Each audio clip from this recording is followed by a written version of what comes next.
আসসালামু আলাইকুম প্রিয় শিক্ষার্থীবৃন্দ। আশা করি করোনাকালীন এই সময়ে তোমরা স্বাস্থ্যবিধি মেনে বাড়িতে ভালো আছো, সুস্থ আছো এবং বইয়ের সাথে আছো। অনলাইন ক্লাস প্রোগ্রামের অধীনে সারা বাংলাদেশে যে ক্লাস চলিতেছে তারই ধারাবাহিকতায় আমি তোমাদের দশম শ্রেণী বাংলাদেশ ও বিশ্ব পরিচয় থেকে একটি ক্লাস নেব 6 দফার উপর। আমি হামিদা পারভিন, সহকারী শিক্ষিকা, তুলারামপুর মাধ্যমিক বিদ্যালয়, তুলারামপুর, নড়াইল। আমরা আজকে যে স্বাধীন সার্বভৌম বাংলাদেশে বসবাস করছি, এই দেশটা কিন্তু আমাদের এই স্বাধীন একটা দেশ ছিল না। 200 বছর ইংরেজরা এই দেশে রাজত্ব করে গেছে। তারা ফরাসিরা আসছে, ওলন্দাজরা আসছে, ডাচ, বিভিন্ন সময় বিভিন্নরা ব্যবসা বাণিজ্যের উদ্দেশ্যে এখানে এসে এই সোনার বাংলাদেশে ব্যবসা বাণিজ্য করার উদ্দেশ্যে এসে তারা এখানে তাদের রাজত্ব করার পরিকল্পনা নেয় এবং 200 বছর তারা রাজত্ব করে। তৎকালীন সময়ে আমাদের বাংলাদেশের যে সমস্ত আমরা বাস করতাম, আমরা খুব অত্যাচারের ভিতরে, নিপীড়নের ভিতরে, নির্যাতনের ভিতরে ছিলাম। সমগ্র ভারত উপমহাদেশ ইংরেজের শাসনের অধীনে চলে যায়। সুলতানি আমল, মোগল আমল, এই সমস্ত আমলে এই ইংরেজদের শাসনে জর্জরিত হয়ে তারা আন্দোলন করে, সংগ্রাম করে। এরপর আসে ফরাজি আন্দোলন, তিতুমিরের আন্দোলন, বিভিন্ন আন্দোলন, ফকির আন্দোলন, বিভিন্ন সময় বিভিন্ন আন্দোলন সংগ্রামের পরে ইংরেজরা এদেশ থেকে হটতে বাধ্য হয়। 1947 সালে ইংরেজদের থেকে আমরা মুক্ত হয়ে আমরা ভারত পাকিস্তান দুটি স্বাধীন সার্বভৌম স্বাধীন রাষ্ট্র পাই। কিন্তু আমরা এই পূর্ব বাংলা যারা ছিলাম, এই পাকিস্তান এবং ভারত দুটো রাষ্ট্রের উদ্ভব হয়। একটা ছিল পূর্ব পাকিস্তান, পূর্ব অংশকে বলা হতো পূর্ব পাকিস্তান, আর পশ্চিম অংশকে বলা হতো পশ্চিম পাকিস্তান। পূর্ব বাংলায় বা পূর্ব পাকিস্তানে আমরা যারা ছিলাম, আমরা সবসময় পশ্চিম পাকিস্তানিদের দ্বারা নির্যাতিত, নিপীড়িত, নিষ্পেষিত এবং শোষিত হতাম। 56% লোক ছিল বাংলা ভাষাভাষী। তা সত্ত্বেও তারা আমাদের উপর উর্দুকে চাপিয়ে দেওয়ার প্রচেষ্টা চালায়, যার পরিপ্রেক্ষিতে 52 সালে ভাষা আন্দোলন শুরু হয়। সেই ভাষা আন্দোলনে আমাদেরকে রক্ত দিতে হয়েছে। ভাষা আন্দোলন থেকে শুরু করে আমরা এক এক করে 66 6 দফা, 69 গণ অভ্যুত্থান, 70 নির্বাচন, তারপর 71 মুক্তিযুদ্ধ, তারপর আজকে স্বাধীন বাংলাদেশের অভ্যুদয়। এর পিছনে অনেক ইতিহাস আছে।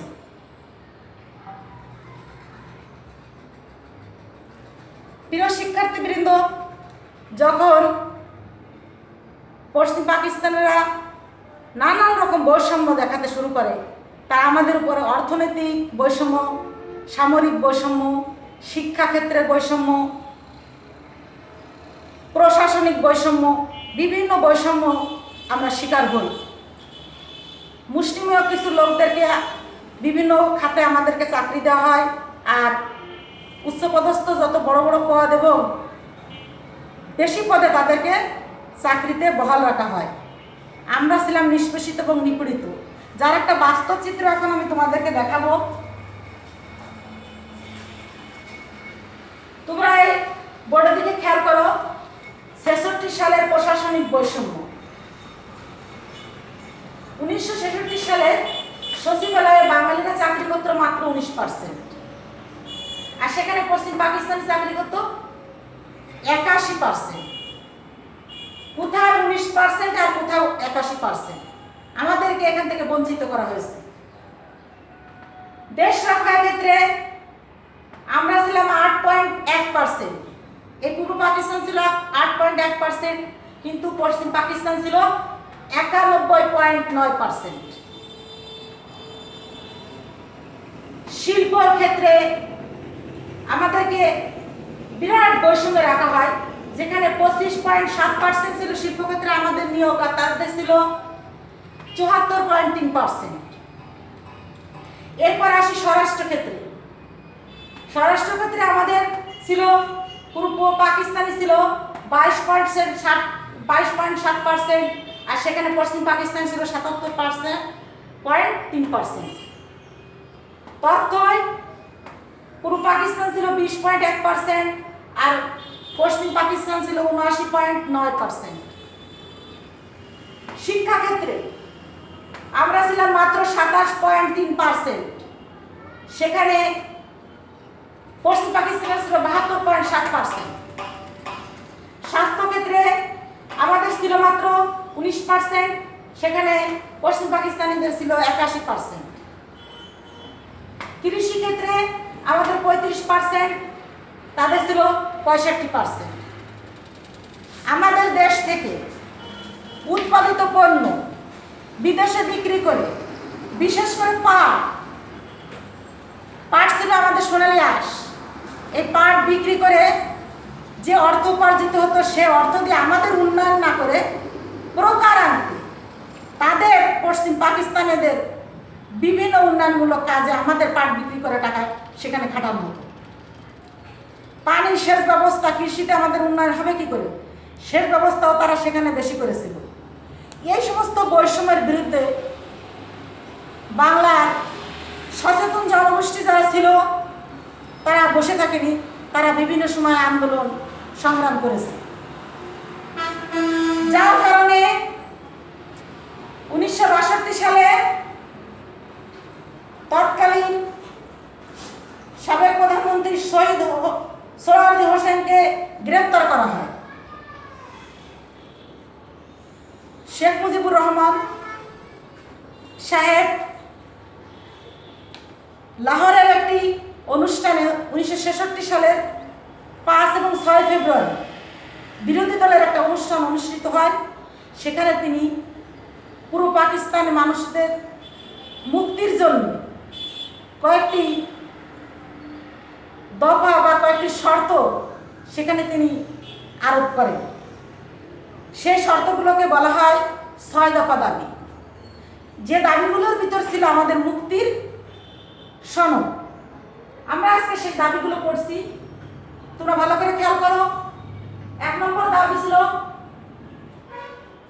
পাকিস্তানে যুক্তরাষ্ট্রীয় ব্যবস্থা অধীনে সংসদীয় পদ্ধতির সরকার হবে, সর্বজনীন ভোটাধিকারের ভিত্তিতে প্রাপ্ত বয়স্কদের ভোটে নির্বাচন অনুষ্ঠিত হবে।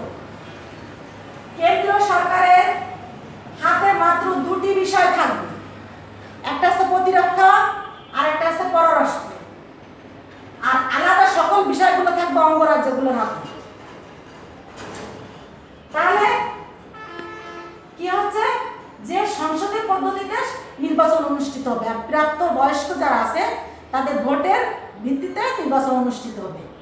আর কেন্দ্রীয় সরকারের হাতে মাত্র প্রতিরক্ষা পররাষ্ট্রের 2টি বিষয় থাকবে, আর বাদবাকি সব বিষয়গুলো থাকবে অঙ্গরাজ্যের হাতে। 3 নম্বর ব্যাপারটা হচ্ছে সারা দেশে অবাধে বিনিময়যোগ্য 2 ধরনের মুদ্রা প্রচলন করতে হবে, অথবা বিশেষ শর্ত সাপেক্ষে একই ধরনের মুদ্রা প্রচলন করতে হবে। 4 নম্বর হচ্ছে সকল প্রকার কর ধার্য করার ক্ষমতা থাকবে আঞ্চলিক সরকারের হাতে, আর আঞ্চলিক সরকারের আদায়কৃত রাজস্বের একটা নির্দিষ্ট অংশ তারা কেন্দ্রীয় সরকারকে দেবে।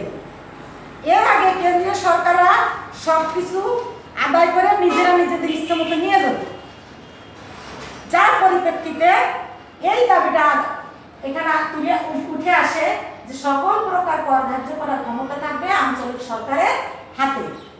আঞ্চলিক সরকারের আদায়কৃত রাজস্বের একটা বিরাট নির্দিষ্ট অংশ তারা কেন্দ্রীয় সরকারকে দেবে। 5 নম্বর ছিল অঙ্গরাজ্যগুলো নিজেদের অর্জিত বৈদেশিক মুদ্রার মালিক হবে, আর এর নির্ধারিত অংশ তারা কেন্দ্রকে দেবে। 6 নম্বর অঙ্গরাজ্যগুলোকে আঞ্চলিক নিরাপত্তার জন্য আধা সামরিক বাহিনী গঠন করার ক্ষমতা দিতে হবে। এই 6 দফা আইয়ুব সাহেব মেনে নিতে পারেননি। তিনি এটাকে বিচ্ছিন্নতাবাদী কর্মসূচি হিসেবে আখ্যায়িত করেছিলেন এবং এর জন্য দায়ী করেছিলেন বঙ্গবন্ধু শেখ মুজিবুর রহমানকে। 6 দফা আসলে বাঙালি জাতির মুক্তির সনদ। একটি জাতি হিসেবে, একটি দেশের নাগরিক হিসেবে আমাদের যা যা দরকার ছিল সব কিছু 6 দফার ভিতরে চলে আসছিল। এটা তারা মেনে নেয়নি। এর পরিপ্রেক্ষিতে আন্দোলন সংগ্রাম হয়। এরপরে আগরতলা ষড়যন্ত্র মামলা হয়। সেখানে শেখ মুজিবুর রহমানকে আসামি করে আরও 34 জনকে, মোট 35 জনকে আসামি করে তাদেরকে জেলখানা আটক করা হয়। 52 ভাষা আন্দোলন, 66 6 দফা, এরপরে আসে 69 গণ অভ্যুত্থান, তারপরে 70 নির্বাচন, এরপরে 71 9 মাসের রক্তক্ষয়ী যুদ্ধের মাধ্যমে আমরা একটি স্বাধীন সার্বভৌম রাষ্ট্র পাই, আমাদের নিজস্ব একটা পতাকা পাই, আমরা একটা মানচিত্র পাই। প্রিয় শিক্ষার্থীবৃন্দ, আজকে যে স্বাধীন বাংলাদেশে তোমরা বাস করছো, স্বাধীনভাবে কথা বলছো, এ অধিকার একদিনে আদায় হয়নি। কয়েকশো বছর ধরে ছোট ছোট আন্দোলন, তারপরে এক পর্যায়ে বড় আন্দোলন, তারপরে সর্বশেষে 71-এ আপামর জনগোষ্ঠী সবাই দেশ মাতৃকার জন্য ঝাঁপিয়ে পড়ে যুদ্ধ করে আজকের এই বাংলাদেশকে আমাদেরকে উপহার দিয়েছে, ভবিষ্যৎ প্রজন্মের জন্য উপহার হিসেবে দিয়ে গেছে। তা তাদেরকে জানাচ্ছেন ধন্যবাদ সবাইকে। আজকের বাড়ির কাজ, সবাই খাতা কলম বের করো। 6 দফাকে কেন বাঙালির মুক্তির সনদ বলা হয় ব্যাখ্যা করো।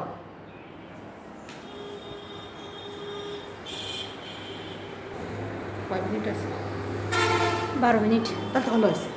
ওই জন্য তো আমি বারবার এরম করতেছিলাম। এরম করা মানে আপনার ফুলফিল।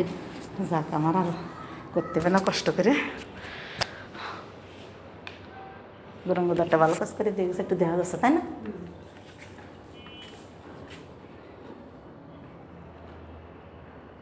আমার এই চশমা ঘামে যাচ্ছে, কিচ্ছু দেখা যাচ্ছে না। আমার চশমা তো আর ওই মাস্ক করে রয়েছে, আমার খেয়াল নেই। এদিকে ই করতেও পারতেছি না, পড়াবা আমার 12টার থেকে ফিরে গেছে। জানান তো আমার আর থুয়ে যাবে না, না। ফিরে যাচ্ছি না, আপনি চলেন, আমি ফিরে যাচ্ছি। আমি বলে দিতে কোনো সময় ফিরে যাবো। টিপ দিয়েছেন তো? হ্যাঁ, টিপ তো দিলাম। ওই চারাটা কি ভিডিও হয়ে যাচ্ছে, ওই যে বন্ধ করেন।